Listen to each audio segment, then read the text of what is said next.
Everyone, thanks for coming, and thank you, Ardi, for flying all the way from the US to down under. Hopefully, you're not too jet lagged. And yeah, so I will just hand it over to Ardi, and if there's questions and stuff after, are you sticking around after the seminar as well? Yeah. So if there's no time during the seminar, after is fine. Oh yes. Thank you.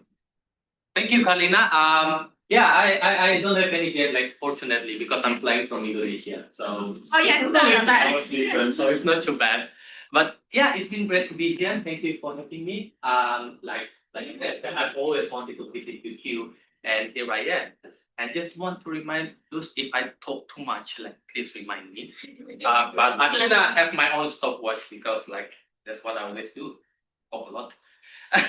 But yeah, so yeah, today I would like to talk about like some of my works. So I'm really interested with how we could optimize the biodiversity monitoring. And like when I get invited to give a talk, I was kind of perfect. And this is not only for sharing, but also like I have so many questions that I will share during the talk, and I hope that we could chat more about it. So before I start, I just want to acknowledge the country.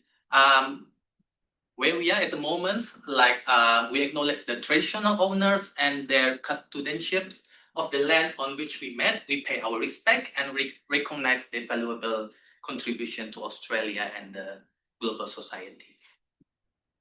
Which is like a really relevant slide because I work a lot in Indonesia. I'm from Indonesia, so this is Komodo National Park. It's one of the most beautiful places in the world. I'm biased, but I really like it. And I used to live with the local communities there for about a month, and it's been a great experience. And it's really kind of like like working with these people because they live in the nature, they live with the wildlife, like they are the forefront of conservation. And I think like it's very important to acknowledge their contribution and also like involve them in like all the decision and management actually related to conservation. So this is the good part of being like a conservationist. You get the chance like visiting these cool places. And a little bit about me.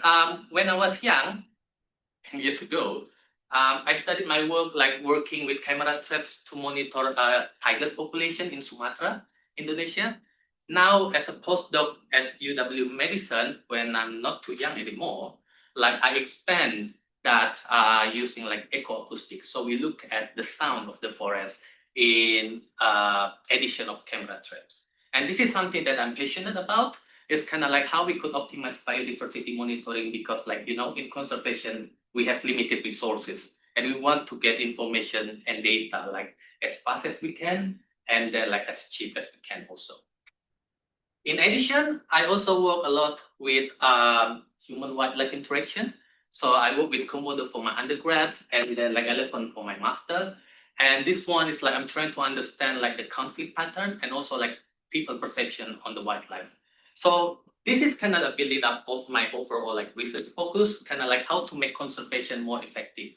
And that would be informed not only from ecological side, but also from the human dimension. So just FYI, I'm from Indonesia and having one name is very common. You might get the email about talk and it's Ardiantiono. That's what I hope my name would be, but actually it's not the case. So I only have one name. And in science, somehow it kind of like brings you a bit of, a hassle, a lot. Because like when you publish in a journal, you don't know like how to deal with one. So I have undefined Ardiantiono. When I register to the conference, like I need to put two names, and in the email they usually ended up with XX null or this is my other co-authors. So we become one. That's how it is. So we wrote an article about having one name, and I know that Sri can also write something about like having names in science. So we wrote like some people only have one name. You should accept that. Things change. That will be the good things. I mean, like now journals like they accept one name. Although like in the system you need to put two names, like first name, last name. You should add something, and then in the note you kind of like say to the editor a couple times that I only have one name by the way. And they will do something when they publish like you have this one name. Nice. Google Scholar and ORCID, now they have they could accommodate one language. So things are progressing, which is great. But yeah, still a lot of things to work up. I still get high null, high NA, high XX. But yeah, get to see I can have fun. So yeah, that's a little bit about me, and now I'm talking about some of my works. I think we all familiar with this kind of graph, living planet index. We have a decline 70%, over couple decades. Biodiversity is decreasing. We are in a global biodiversity crisis, but it's not always bad news. We also have achieved a lot, and we know that conservation works. But the question whether conservation work or not, it really depends on the data that you have, because you need to have a good data to measure whether things are working or not. And one of the most important thing is to monitor the biodiversity, but it's challenging as always. I mean, this is Leuser. I'm gonna talk a lot about this Leuser landscape because that's where I did my PhD. It's the largest continuous tropical forest in Sumatra. That's where you can find Sumatran tigers, elephant, rhinos, and orangutan in one place and nowhere else. Cool place, very biodiverse, just because it's so hard to access. I mean, if you go to that mountain over there, if you walk, it takes you about 2 weeks. And we have a team who set up a camera trap and they spend 3 months inside the forest, because just basically if you go out and go in again, it just takes you more time. So better you stick there. It's challenging, and that's how it is. That's the reality of a tropical forest. It's challenging area, but it's very very beautiful. And monitoring wildlife always challenging inside the forest. Just a quick one. Can you find anything on the tree?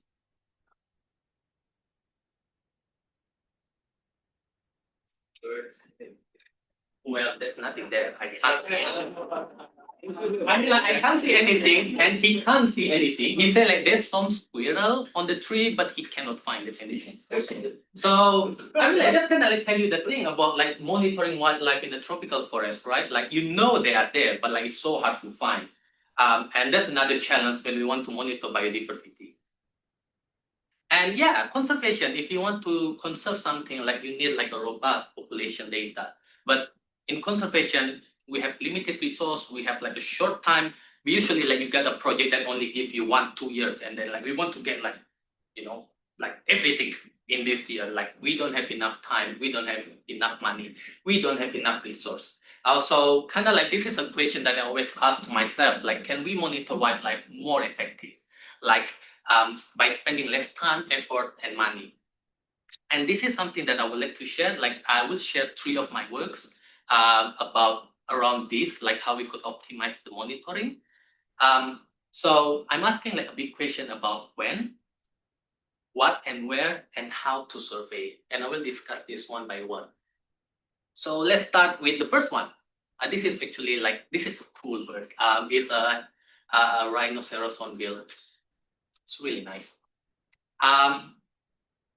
So the cost of delay, I believe you people go to the field a lot, right? Can you raise your hand? Have you ever planned a field work and you have to delay it because of 1 or 2 or 3 reasons? See, right?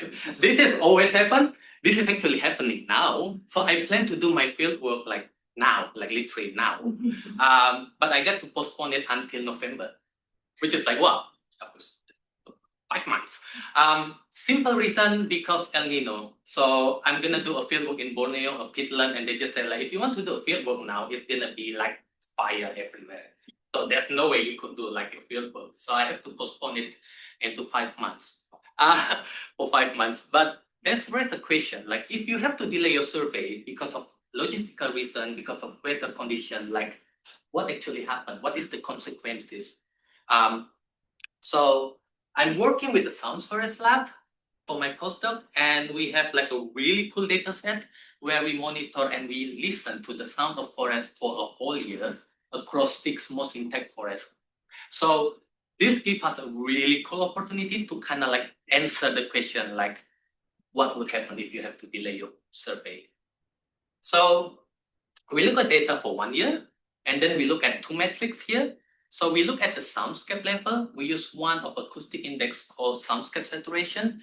It's simple. It's kind of like the proportion of frequency bins that acoustically active. It's kind of like if you imagine a parking lot. If it's full, that means the soundscape in that forest at that time is like full and saturated. If it's not full, well, not. So that means like it's not really saturated. The second one, we look at the species level. We use BirdNet to identify which species, and we want to see their detection like over time across the year. So what is the result? So this is very exciting. If you look at temperate forest, which is like in the northern hemisphere, you will see like a very pronounced seasonality. So during spring and summer, the soundscape saturation like increase a lot. And then it drops a bit and like increase a little bit like during fall. And then like it just basically like very low during winter. That's not the case in tropical forests. Tropical forests in general have like a constantly like higher saturation. They have little peak, but like not so much if you see compared to US and Germany. So this is the peak. We could identify the optimal time if you want to survey. If you want to survey like and you get the most information, you want to do it around the peak time, if you could.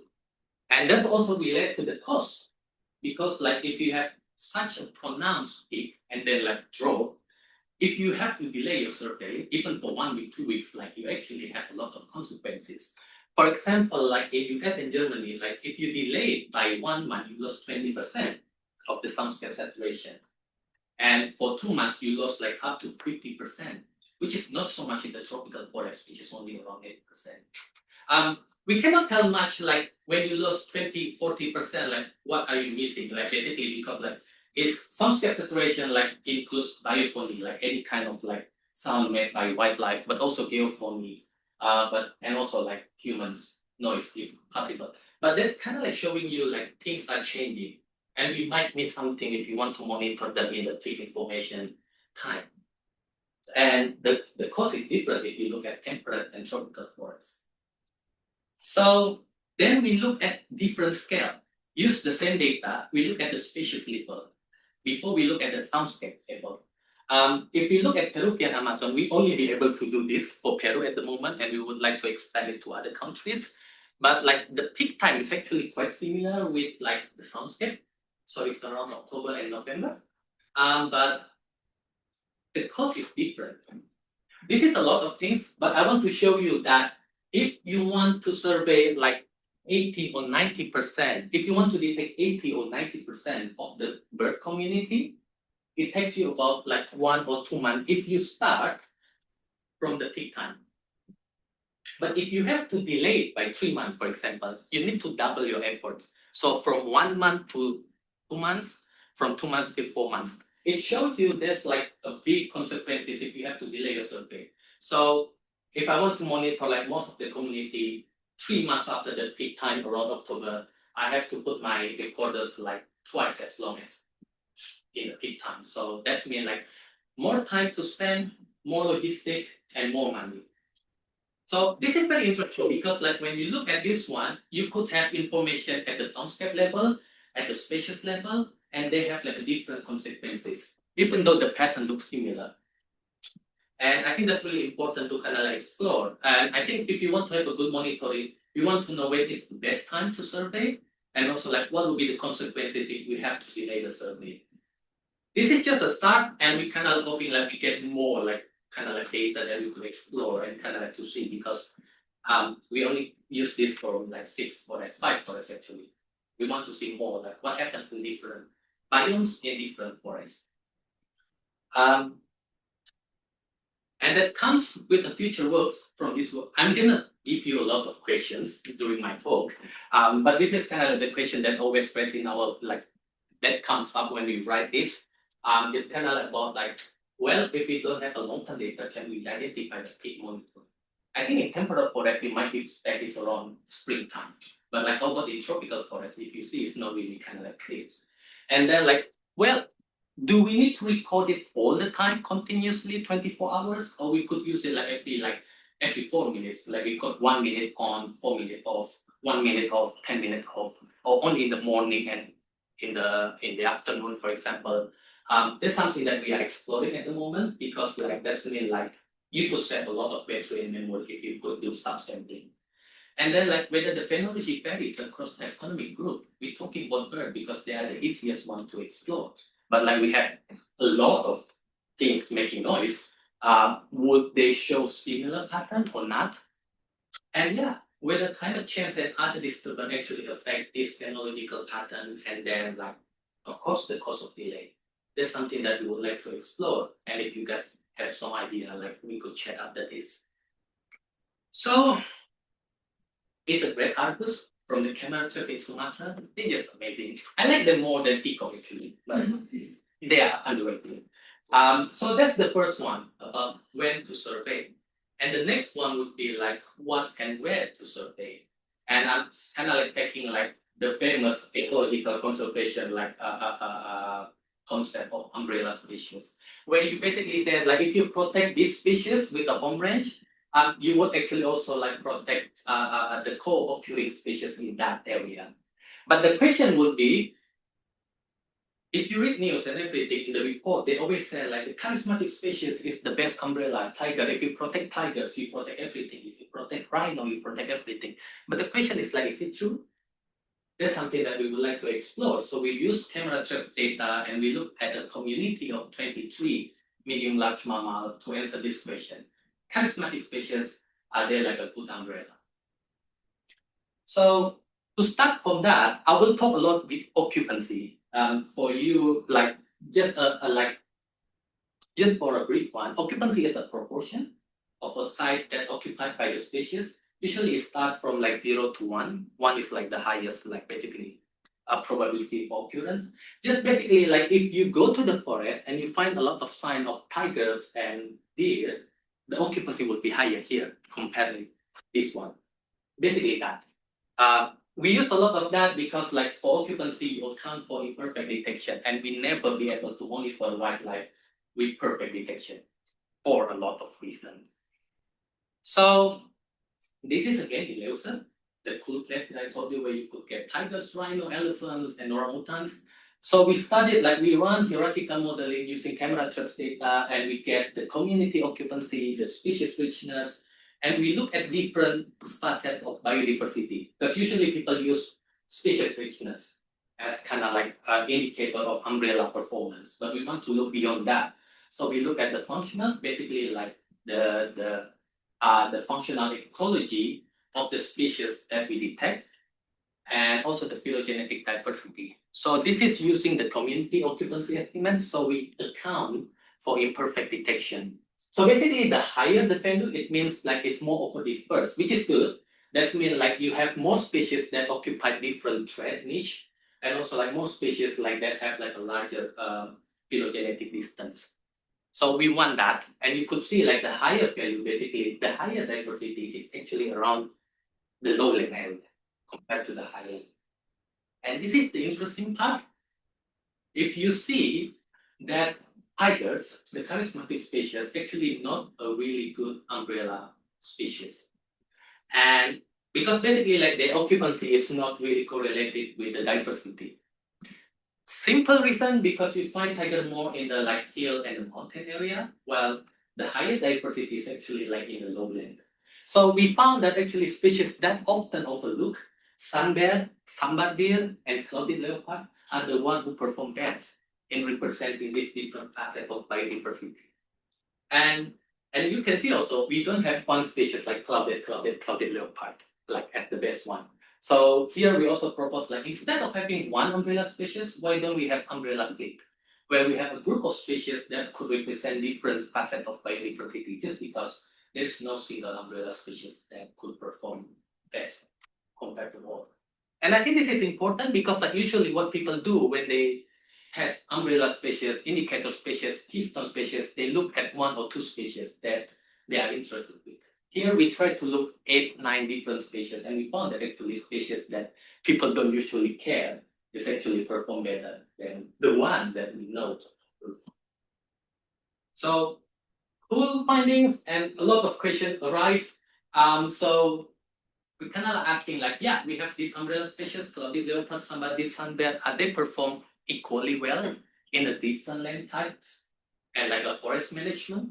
So also like can umbrella actually represent multi-taxon diversity? I think it's a challenge because we use camera traps as the best available data that we have. But like I think in the future we will get more data from different taxons. So the question would be like, would that perform well also?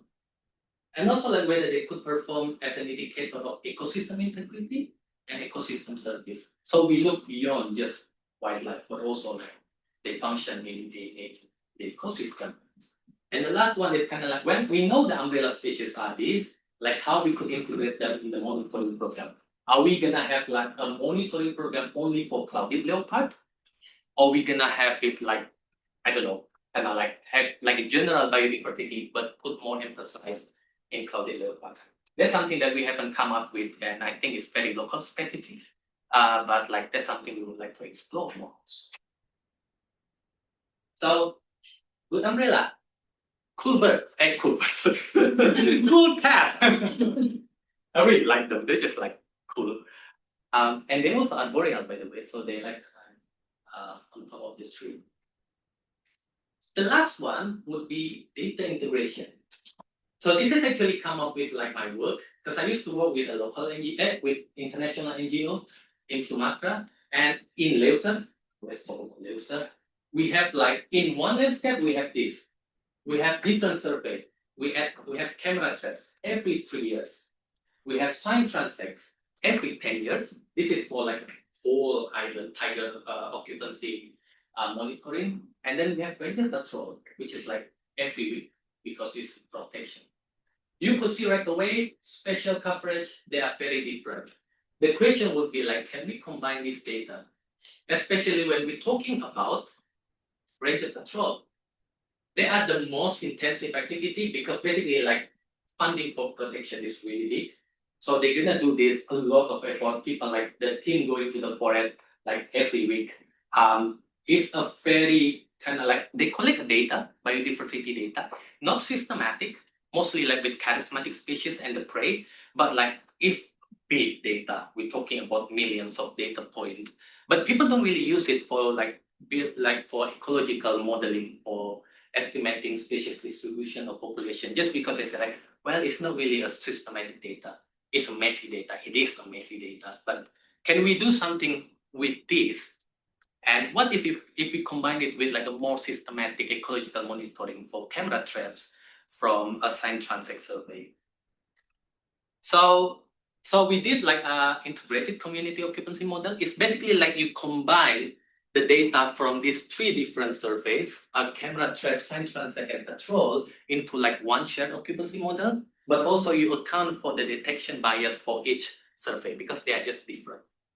And then we also calculate whether when you combine this information or this data, you will also improve the cost effectiveness. So you count for the operational cost, then you count for like how many creeks that you need to cover or you need to survey to get like a precise estimate of the occupancy for the tigers and prey. Sorry, I'm talking about tiger and prey, wild pig and sambar deer. And then yeah, you could calculate the total operational cost we do. So there's a lot of graph, but I'll try my best to explain this. Basically, what we want is like we want to have a survey where we get like the highest precision, which means like the lowest standard error with the lowest cost if possible, because we want to make it cost effective. And the gray line showing is like if you only use ranger patrol, if you want to achieve like a precision up to 0.05, which is like standard error of like low standard error, it costs you a lot, basically that. Especially with the pig, it costs you like more than $100,000, which doesn't make sense, but it makes sense in a way that like people don't really care about like wild pig. They assume that like you could find them anywhere, which is not really the case after Asian swine fever. So it's more about like the bias in the survey because they don't collect the data all the time compared to with tigers and the deer. But if you combine it with different data set, the cost is decreasing a lot and the precision is improving. And this table basically showing like how much precision or standard error that you will achieve using $10,000 budget. And what we found, like, it actually, when you integrate the data, it decreased the cost from half, 5-fold to 51-fold. So the precision is higher while you spend less if you combine the data, especially when you combine unstructured ranger patrol data with more systematic camera trap and sign transfer. This is just kind of like emphasize what we are seeing. It's basically like an occupancy map made by based on the ranger patrol, which is very exciting because it's actually showing similar pattern with the sign transect. So people say like it's unstructured, so you might not get like a good inference, but actually they show similar inference with a more systematic survey. And this is kind of like the occupancy probability that you find, and then you have this confidence interval. You could see right away when you combine the data, the confidence is decreasing. That means like the precision is higher, so the relative uncertainty will decrease by 20 to up to 40%. So it's basically showing that conservation decision, like we need to maximize information. So we cannot have like a survey where like I'm just gonna analyze ranger patrol by myself, camera trap by itself, but sign transect by itself, which is like what happened at the moment. But is there a way for us to kind of like utilize all of this information? Because each of the method tell you a different thing and it gives you a different insights. Higher and pre-occupancy, the precision and the cost effectiveness improve when you combine the data. And the most important thing is like we found that using a budget of $10,000, you actually able to generate like a reliable tiger occupancy estimate. Which is raise some more question. So this is a question that we always explore, like how we could unlock the potential of this messy data, like citizen science, ranger patrol. I know there's a lot of work on this one, but we still like there's a lot of work to do. How we could integrate. This is what I'm doing at the moment. Like different data set that monitor different communities. Camera trap looking at the ground terrestrial mammal, acoustic mostly like focalizing mammals like birds. They are two different communities, like how you combine them. Because like if you have the same community, you could improve the precision and the accuracy of the estimate. But like if you have two all different things, how are you gonna do that? That's something that we explore at the moment. If you have this, if you want to do data integration, how you kind of like design the survey? Are you gonna put camera traps and recorder at the same location? Or you're gonna put it in a different location so you have like a broader spatial coverage? That's something that we haven't explored yet. So how do you get like a good, reliable estimate while also like increasing the cost effectiveness? Because I mean, like if you put recorders and camera traps, like that's mean like you have two tools, more operational costs. So that's something that we haven't been exploring so much. And the last one is kind of like, it's a question of like whether we need to integrate the data using this sophisticated, complicated model that people don't understand. Do we need that? Or is there like any case where, any situation where we need to do this because like this is the only option? But I would say like there's no silver bullet for kind of like one approach that we could use, one approach for all. There's a lot of different ways and it depends on your monitoring objective.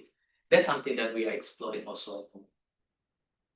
So, I was talking about like how we could improve the conservation.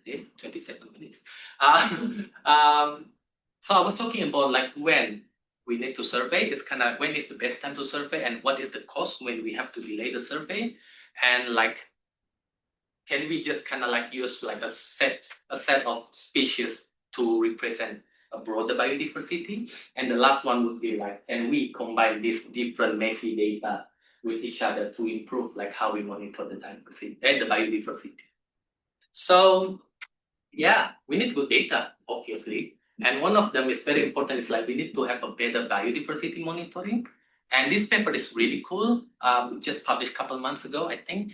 And yeah, they told like how we could improve, or we need to revolutionize how we monitor biodiversity. And one of them is kind of like using like a technology, remote sensor, integrate the data, leveraging AI responsibly, and also like making monitoring more inclusive.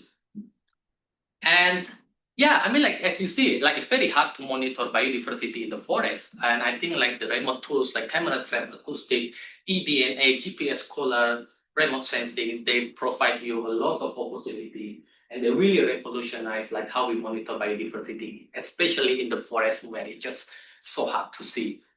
But also we cannot let go. We need to go to the forest, because like we need to really understand the system, and the way we understand the system is like we go inside, we see the wildlife. It's just different when you see, like when I see orangutan, I kind of like I want to do something with the orang, compared to when you look at the laptop and you see like, oh, this is orangutan. It's just different feeling when you see it.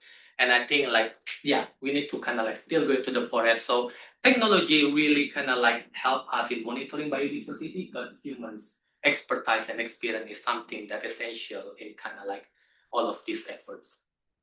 And that also raised me with bigger overarching question to close my presentation. It's just asking you kind of like, do we need to monitor everything? Or when we should stop monitoring and do action, or shall we do monitoring and action at the same time? And how we could make this monitoring truly kind of like inclusive and community-led. We're always talking about community-led conservation, but like monitoring is rarely kind of like community-led.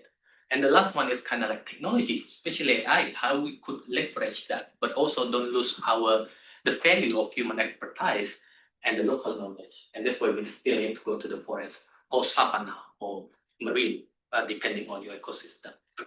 So yeah, a lot of questions, sorry about that. But like, I hope this kind of like triggers some discussion about that. And that's all from me.